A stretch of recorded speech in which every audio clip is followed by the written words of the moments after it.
Hey the networkers, Shannon here. So before we get started with the video, I wanted to give two huge shout outs to these books by Mindy Johnson, Ink and Paints and Pens, Pencils, and Brushes.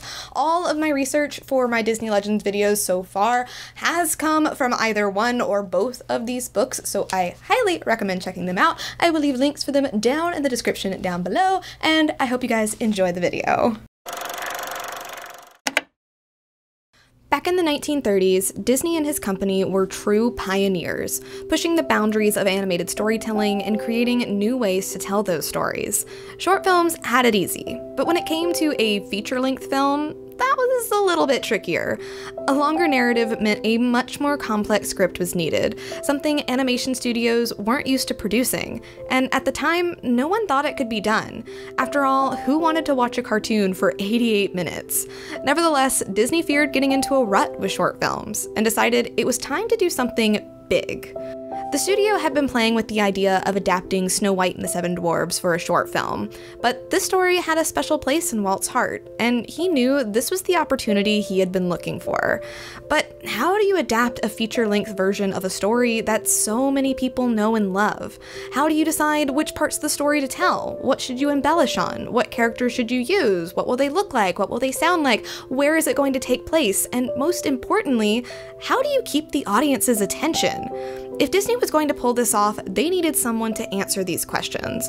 So on July 20th, 1936, a woman by the name of Dorothy Ann Blank was brought on to help.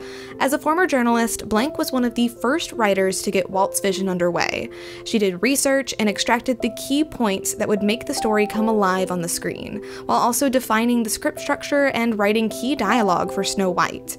She created a map for the animators, describing all the characters in detail and writing out everything they would say before piecing the story together in a dramatic and humorous way.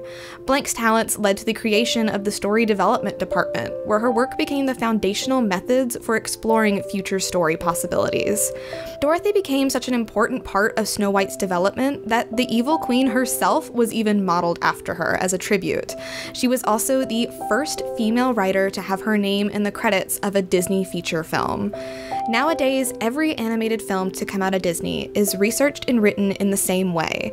Could you imagine a world where we don't have amazing stories like Cinderella or Mulan, Moana, The Lion King? They all came from these methods. So in a way, I guess you could say Disney stories just wouldn't be what we have today if it wasn't for Miss Dorothy Ann Blank. I hope you guys enjoyed learning a little bit more about this Disney legend, and I would love to hear your thoughts down in the comments below. If you want to support us, be sure to like this video, share it around, and subscribe so you can hear more about Disney's history. That's everything I got for you today, and I'll see you guys next time. Bye!